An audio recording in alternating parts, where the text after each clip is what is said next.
원화의 추락을 부추기는 투기 세력이 있을 수 있다? 나라 바깥에서 꼬리가 몸통인 우리를 흔들고 있나? 도대체 어디까지 치솟으려는 건지.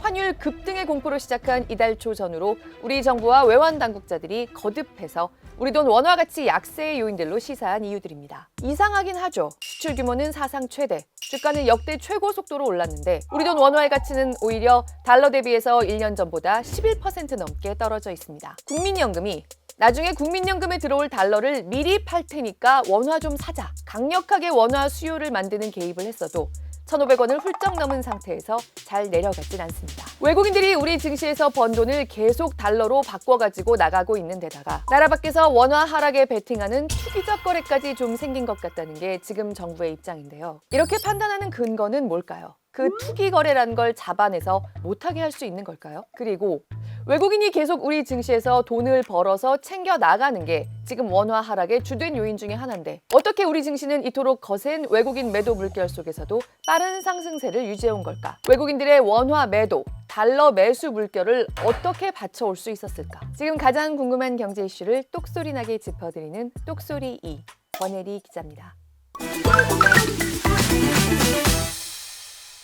이 NDF 시장을 가끔 어떤 현상이 나타나냐면 지금 말씀하신 꼬리가 몸통을 흔드는 이런 현상이 가끔 나타나는데 6월 첫째 주에 이어진 환율 급등세는 6월 6일 토요일 새벽에 정점을 찍었습니다. 분위기가 심상치 않다는 걸 느낀 이른바 F4, 한국은행과 재정경제부를 비롯해서 우리 외환시장을 감독하는 4개 기관의 장들이 월요일까지 기다리지 못하고 일요일에 긴급 회의를 열었죠. 바로 이 자리에서 우리 외환시장을 교란하는 데가 없는지 엄정하게 보겠다. 이른바 NDF 시장의 투기적 거래 때문에 이렇게 환율이 튀는 건 아닌지 검사하겠다는 얘기가 나왔습니다. 원화 NDF 거래가 뭐냐? 한마디로 말해서 우리나라 밖에서 우리 외환 당국이 개입하기 어려운 뉴욕, 런던, 싱가포르 이런 국제 금융 도시들에서 우리 돈 원화를 사고 파는 건데요. 우리 국경 안에 있는 외환 시장에서는 지금 여기에 있는 원과 달러, 현물을 서로 맞교환해서 사고 팝니다. 그런데 우리나라 밖에서 원화를 거래하는 시장에서는요. 앞으로 원화 가치가 얼만큼 떨어질 것 같다 또는 오를 것 같다 이렇게 미래의 환율을 예측해서 베팅을 합니다.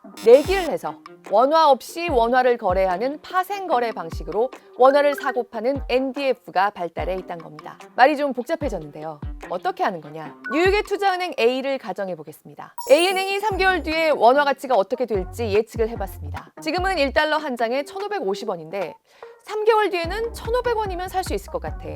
그리고 B은행에 이렇게 제안을 합니다. 3개월 뒤에 내가 너한테 100만 달러어치의 한국 돈을 팔게. 그때 너는 나한테 1달러에 1,550원씩 쳐주기로 하자. 미래의 원화를 미리 거래. 지금 정하는 조건으로 선물 거래하는 거죠. 계약이 성사됐고요. 3개월 뒤에 봤는데 A은행이 예상했던 대로 1달러에 1,500원이 됐습니다. 그런데 B는 이미 1달러에 1,550원으로 쳐서 사겠다고 약속을 했죠. 3개월 전에 환율 예측이 맞았던 A은행은 5천만 원어치만큼의 이득, 환율 예측이 틀렸던 B는 5천만 원어치만큼의 손해를 보게 된 거고요. 이 5천만 원을 계약 만기 시점의 환율인 1달러 1,500원으로 계산해서 A가 B로부터 5천만 원 대신 현금 33,300달러를 받는 걸로 계약을 마무리 짓는 겁니다. 이렇게 하는 게 NDF 거래입니다. 실제로 원화는 1원도 오가지 않았습니다. 하지만 만기 시점의 원화 가치와 3개월 전에 서로 약속했던 원화 가치의 차이만큼 차익이 발생한 것만 달러로 주고받음으로써 100만 달러어치만큼의 원화 거래가 일어나게 됐죠. 그런데 왜 이런 식으로 우리 돈을 해외에서 거래해왔을까? 투기 수요가 그만큼 많아서일까? 근본적인 이유는요. 해외에서 우리 돈을 구하는 게 오랫동안 쉽지 않았기 때문입니다. 달러, 엔화, 유로 이런 돈들은 세계 어디서나 은행들이 서로 자유롭게 실물 거래를 합니다. 그런데 원화는요. 아직 그렇게까지 국제적인 돈은 아닙니다. 2년 전까지만 해도 해외 은행들은 우리나라의 은행 간 외환 시장에 직접적으로 참여하는 것 자체가 제한돼 있었고요. 최근 2년 동안 빠르게 규제를 풀고 있는 중이지만 여전히 여러 가지 제한이 남아 있습니다. 이를테면 우리나라가 새벽 3시 반일 때 요즘 뉴욕은 오후 2시 반입니다. 뉴욕에서 한참 외환 거래가 이루어질 시간인데 우리 외환 시장은 닫혀 있는 겁니다. 1분 전 환율 다르고 1분 뒤에 환율이 다른 건데 이러면 뉴욕에서 원화를 원하는 사람들은 답답하겠죠. 그래서 다음 달부터는 우리 외환 시장을 24시간 열어두기로 했지만요. 아무튼 지금까지는 해외에서 우리 돈을 대량으로 구하는 게 어려웠다 보니까 해외 은행이나 펀드들은 그냥 현물 거래보다 비용도 더 많이 드는 원화의 미래 가치를 내기 위해서 달러만 가지고 선물 거래하는 NDF 파생 상품에 많이 의존해 왔던 겁니다. 우리나라 돈만 이런 식으로 거래가 되느냐? 국제적인 통화가 사실 몇 개 없습니다. 그래서 원화뿐만 아니라 다양한 돈들이 국경 밖에서 NDF로 거래되는데요. 한국 돈은 원래 달러당 1,560원까지 치솟았던 이달 초뿐만이 아니라 원래 세계에서 가장 NDF 거래 규모가 큰 돈 중에 하나입니다. 인도와 대만 돈 NDF 정도가 우리나라와 비견할 수 있는 수준입니다. 그럼 한국 돈은 왜 이렇게 해외에서 자기들끼리 맘대로 선물 거래하는 NDF 시장 규모가 커졌냐? 국제적인 통화는 아닌데 그만큼 우리 경제 규모가 크고요. 전 세계적으로 원화 거래할 일이 많기 때문입니다. 지난달 기준으로 한국 증시 규모가 전 세계 6, 7위를 왔다 갔다 합니다. 한국, 인도, 대만 돈의 NDF 거래 규모가 크다고 앞서 말씀드렸는데요. 공통점은 달러, 엔화, 유로 같은 국제적인 통화는 아닌데 경제적인 위상이 높고 외국인들이 활발하게 참여하는 증권 시장이 큰 나라들이라는 게 공통점입니다. 올해 1분기에 지난해 4분기보다 원화 NDF 거래량이 28% 가까이 늘었다고 한국은행이 집계했습니다. 왜일까요? 그만큼 올해 외국인들이 우리 증시에 참여가 활발했기 때문이죠. 지금 전 세계에서 한국 증시가 제일 좋다.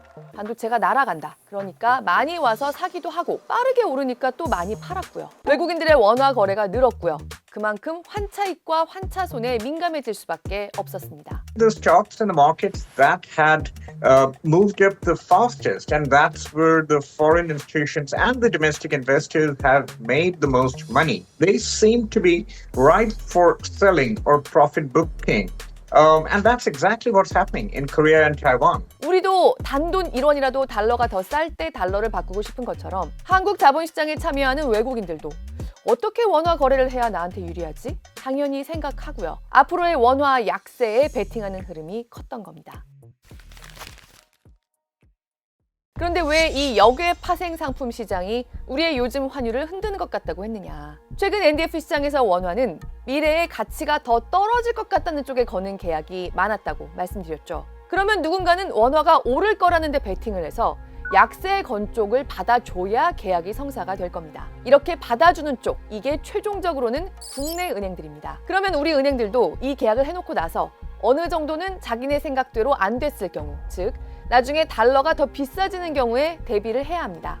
뭘 해야 할까요? 미리 우리 외환시장에서 달러를 좀 사두는 겁니다. 해지를 하는 거죠. 그러면 우리 외환시장에서 또 원화를 팔고 달러를 사는 수요가 생기고요. 환율이 오르는 효과가 있다. 이게 바로 우리의 외환거래 규제 때문에 해외에 어쩔 수 없이 생겼던 파생시장이 본시장을 흔드는 효과, 꼬리가 강아지의 몸통을 흔드는 결과가 됐다고 보는 이유입니다. 특히 밤사이에 우리 외환시장이 닫혀있을 때 밖에서 NDF 시장에서 또 원화가치 하락에 베팅을 하더라. 그러면 그 분위기가 다음날 아침 외환시장까지 전염되더라는 거죠. 이런 걸 좀 막아보겠다. 장기적으로는 NDF 시장에서 굳이 우리 돈을 거래하지 않아도 되게 이를테면 다음 달부터 24시간 외환 거래가 가능해지는 것처럼 한국 외환시장의 규제를 좀 더 풀고요. 단기적으로는 역외 거래엔 우리 외환 당국이 당장 손 쓸 수 있는 게 없으니까 우리나라에 들어와 있는 외국계 대형 은행들을 상대로 바짝 주의를 주기 시작했습니다. 14년 만에 외환 공동검사란 걸 다시 시작했는데요. 한마디로 우리 돈의 시세를 너희 조종할 목적으로 뭔가 부당한 거래를 하지 않니? 혹시 그럴 마음이 있어도 하지 말라고 신신당부를 하기 시작했다는 겁니다. NDF는 선물 파생 상품이고요. 선물 시장이란 건 당연히 언제나 투기적인 성격이 있습니다. 미래를 예측해서 지금 사고 파는 행위 자체가 기본적으로 투기입니다. 하지만 앞서 말씀드린 것처럼 원화 NDF 시장의 규모가 큰 게 어제 오늘 일이 아니고요. 요즘 우리는 증시 규모가 급격히 커지면서 코스피가 하루에 4, 5%씩 오르락내리락하는 정도는 별로 변동성이 컸던 날로 보이지도 않을 만큼 희한한 분위기가 돼버렸습니다. 달러 수급만 잔잔한 흐름일 수는 없다는 얘기입니다. 한국 증시가 너무 빨리 올라서 당분간은 팔고 나가려는 외국인이 많겠네? 그럼 당분간은 원화가 좀 더 떨어지겠네. 이런 베팅이 늘어나는 게 쏠림이라면 쏠림이겠지만요. NDF 시장 투기 탓을 하는 것만으로는 이 분위기를 반전시키긴 어려워 보인다는 얘기입니다. NDF 시장이랄 게 거의 없는 요즘 엔화 보시면요. 5월에만 무려 100조 원 넘게 엔화 가치 방어에 나섰는데도 결국 또 1달러에 160엔을 넘었습니다. 일본에게 매우 부담스러운 환율입니다. 우리의 1,500원 같은 느낌의 숫자입니다. 다카이치 총리가 돈 푸는 얘기를 자꾸 꺼내고요. 그래서 앞으로도 엔화를 흥청망청 쓸 수 있을 거란 기대가 있으니까 일본은행이 금리를 올릴 거란 눈치를 보내는데도 환율이 떨어지지 않습니다. 할 수 있겠어? 한 번 하고 또 인상할 수 있겠어? 일본 돈이 앞으로 귀해질 거란 생각이 아직까진 별로 들지 않는 거죠. NDF 같은 게 발달을 안 했어도 당연히 엔화 약세에 베팅하는 투기 자금도 생깁니다. 그게 유리한 환경이니까요. 결국 환율은 추세적 흐름을 따라간다는 얘기입니다. NDF, 투기 수요, 이렇게 범인을 자꾸 찾는다고 해도 일시적인 구두 개입 이상의 효과를 보기는 힘들 수 있다. 최근에 환율 얘기를 자꾸 드리게 되는데요. 지금 우리 환율의 구조적 상황은 5월 말에 집중적으로 짚어봤습니다. 달러를 빌리긴 쉬운데 사려니까 너무 비싸다. 외화를 엄청나게 벌어들이고는 있지만 그만큼 해외 투자가 늘었고 무엇보다 국내 증시의 외국인 투자가 빠르게 늘었는데 빠르게 늘어난 만큼 빠르게 팔아서 또 달러로 바꿔 나가고 있다. 게다가 이란 전쟁이 쉽게 끝나지 않고 있다. 마지막으로 현재로선 가장 큰 문제, 제일 중요한 미국, 그리고 유럽, 일본 모두 금리 인하는커녕 인상 카드가 자꾸만 부각되면서 외국인들이 자기 돈을 한국에 계속 둘 요인이 줄어드는 분위기다. 이런 문제들을 5월 말에도 짚어봤는데요. 특히 마지막 문제가 6월 초 이후로 더욱 크게 부각되고 있습니다. 미국에서 자꾸만 금리 인상론을 부추기는 쪽의 지표들이 나오고 유럽의 금리 인상은 거의 기정사실처럼 됐죠.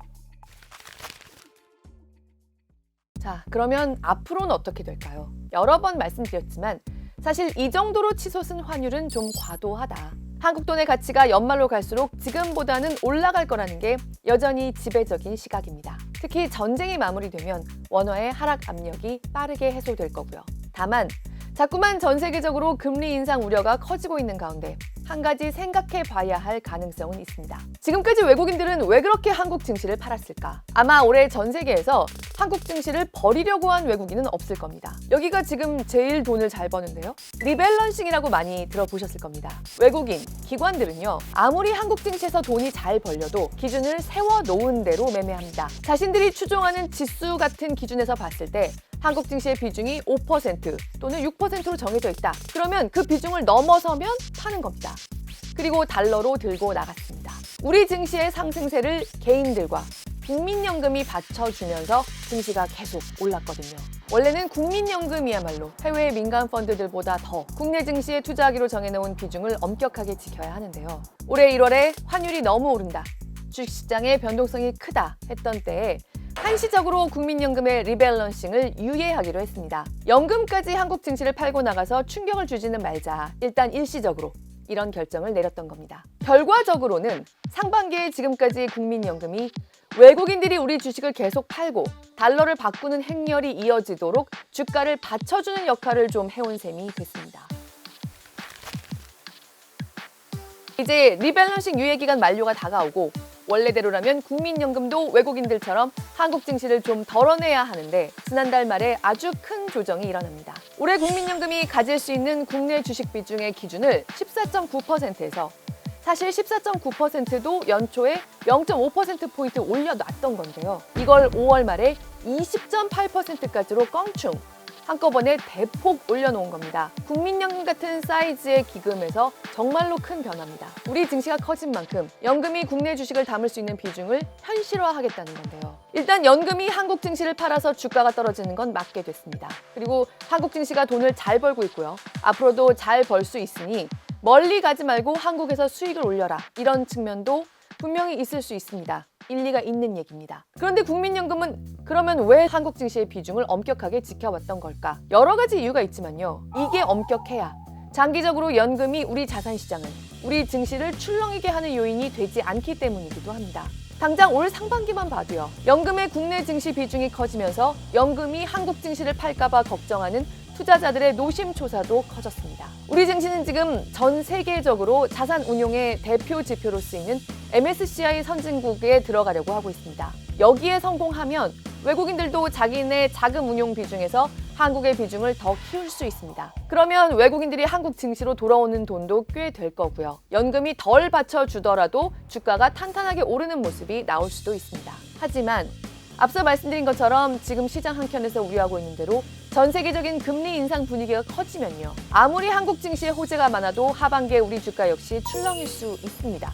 그럴 때 계속 이럴 때 연금마저 팔고 나가면 안 되지. 국민연금이 받쳐주겠지. 연금이 이런 존재로 우리 시장에서 역할이 더욱 커지게 된다고 하면 이게 과연 우리 증시와 연금의 건강한 변화일까? 우리의 노후가 우선적으로 고려되는 운용일까? 일정 부분 연금이 받쳐준 주가로 돈을 벌어서 달러로 바꿔 나간 해외 펀드들보다 국민연금의 운용이 훨씬 더 보수적이고 신중해야 하는 것 아닌가 하는 지적도 제기되는 이유입니다. 국민연금은 국민의 노후 자금을 안정적으로 운영하는 것이 중요한데요. 지금처럼 급격하게 국내 주식 투자 비중을 늘리게 되면 지나치게 위험 자산의 비중이 많아지고요. 국내 주식 시장의 변동에 따라서 위험에 노출될 수 있습니다. 투자자 입장에서도 국민연금의 자산 재조정 시에 국내 주가가 크게 떨어질 위험성에 직면할 수밖에 없기 때문에 장기적으로 바람직하지 않다라고 생각합니다. 우리 자산시장 상황과 국민연금의 운용, 올해 똑소리 2에서 계속 면밀하게 짚어보겠습니다.